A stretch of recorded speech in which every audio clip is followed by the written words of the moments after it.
আউযু বিল্লাহি মিনাশ শাইতানির রাজিম। রজমকৃত শয়তানের কবল থেকে আল্লাহ তাআলার কাছে আশ্রয় চাচ্ছি। বিসমিল্লাহির রহমানির রহিম।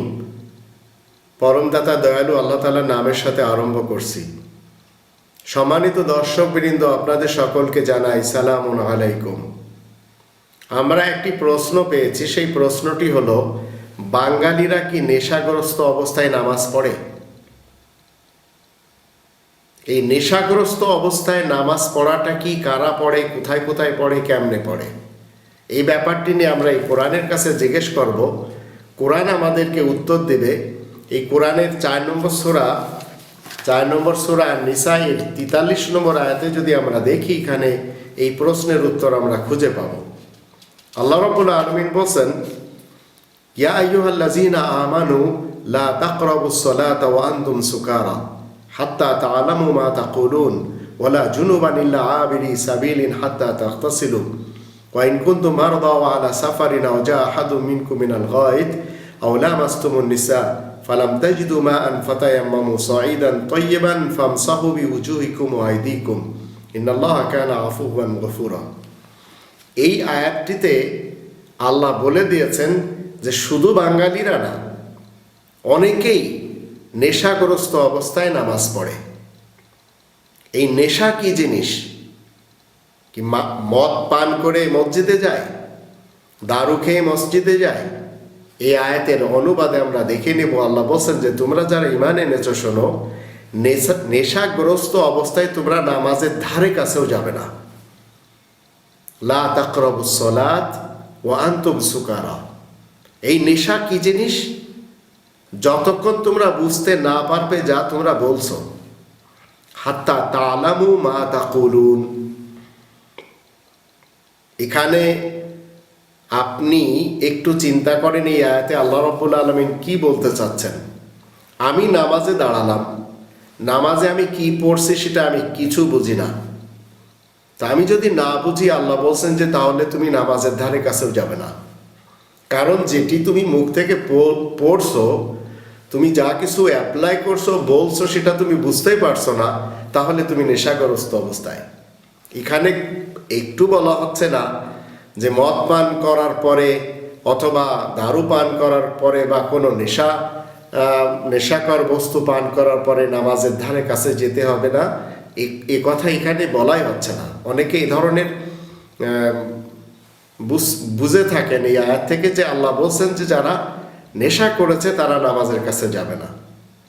তো প্রশ্নতে বলা হয়েছে বাঙালিরা কি নেশাগ্রস্ত অবস্থায় নামাজ পড়ে?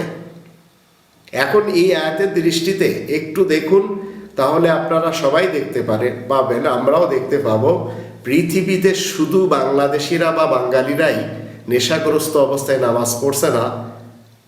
অনেক নামাজিরা তারা নামাজ পড়ে যাচ্ছে ঠিক, কি পড়ছে মুখে বুঝছে না।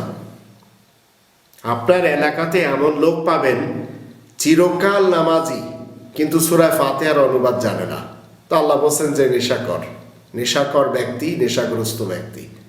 তাই আল্লাহ বলছেন তোমরা যারা ঈমান এনেছো, শোনো, নেশাগ্রস্ত অবস্থায় তোমরা নামাজের ধারে কাছেও যাবে না যতক্ষণ তোমরা বুঝতে না পারবে যা তোমরা বলছো।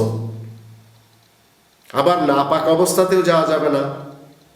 তারপর আল্লাহ বলছেন তবে যে ব্যক্তি উপদেশ নেওয়ার পথে থাকবে তার কথা আলাদা।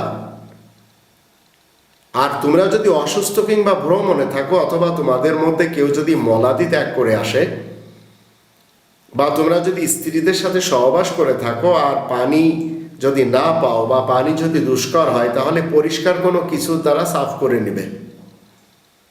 এছাড়া নিজেদের চেহারা ও হাত দুটো মুছে নেবে, যেটা আমরা তায়াম্মুম মনে করি। নিশ্চয় আল্লাহ ক্ষমাশীল এবং গুনাহ মাফকারী। এই আয়াতের ভিতরে অনেকগুলি কথা আল্লাহ বলে দিয়েছেন। বিশেষ আমাদের কাছে যে প্রশ্নটি এসেছে সেই প্রশ্নটি হলো, নেশাগ্রস্ত অবস্থায় নামাজ পড়া যাবে কিনা। তো আজ থেকে আপনাদের জেনে রাখতে হবে, এই কোরআন আমাদেরকে বলছে, ইয়া আইয়ুহাল্লাযীনা আমানু লা তাকরাবুস সালাতা ওয়া আনতুম সুকারা হাত্তা তা'লামু মা তাকুলুন। তোমরা যারা ঈমান এনেছো, শোনো, নেশাগ্রস্ত অবস্থায় তোমরা নামাজের ধারে কাছেও যাবে না যতক্ষণ তোমরা না বুঝতে পারবে যা তোমরা বলছো। আপনি যদি তোতা পাখির মতো যা শিখানো হয় সেটাই রটতে থাকেন, কোনো লাভ হবে না। টেপ রেকর্ডের মতো যা আপনি রেকর্ড করেছেন সেটাই রিটার্ন দিচ্ছে, তাতেও কোনো লাভ হবে না। আপনি মুখ থেকে যা পড়ছেন সেটা আপনাকে বুঝতে হবে, সেটা সূরা ফাতিহা হোক অথবা অন্য কোনো সূরা হোক অথবা অন্য কোনো দুয়ার আয়াত হোক না কেন। আর নামাজ এমনভাবে পড়তে হবে, কোরআনের ভিতরে 2 নম্বর সূরা আল বাকারার 45 নম্বর আয়াতে আল্লাহ বলে দিয়েছেন, ওয়াস্তাইনু বিস-সাবরি ওয়াস-সালাহ ওয়া ইন্নাহা লাকাবীরাতুন ইল্লা আলাল খাশিঈন। তোমরা সবাই নামাজের মাধ্যম দিয়ে এবং ধৈর্যের মাধ্যম দিয়ে আল্লাহ তাআলার কাছে সাহায্য প্রার্থনা করো। আল্লাহ আবার এই কথাও বলে দিচ্ছেন যে এটা অনেক গুরুতর ব্যাপার, তবে যারা আল্লাহ তাআলার বিনীত বান্দা তাদের জন্য কোনো বিরাট ব্যাপার না, তাদের জন্য কোনো সমস্যা না। তা আপনি নামাজের ভিতরে যা কিছু পড়ছেন সেটি হতে হবে দুয়ার আয়াতের মধ্য থেকে, আর যে দোয়াটি আপনি করছেন সেটিও আপনাকে বুঝে পড়তে হবে। যদি তা না বুঝতে পারেন তাহলে মনে করবেন আপনি নেশাগ্রস্ত অবস্থায়। আল্লাহ আমাদের সবাইকে তৌফিক দান করুন এই নেশাগ্রস্ত অবস্থায় যেন আমরা নামাজ পড়তে না যাই। ওমা আলাইনা ইল্লাল বালাগুল মুবিন।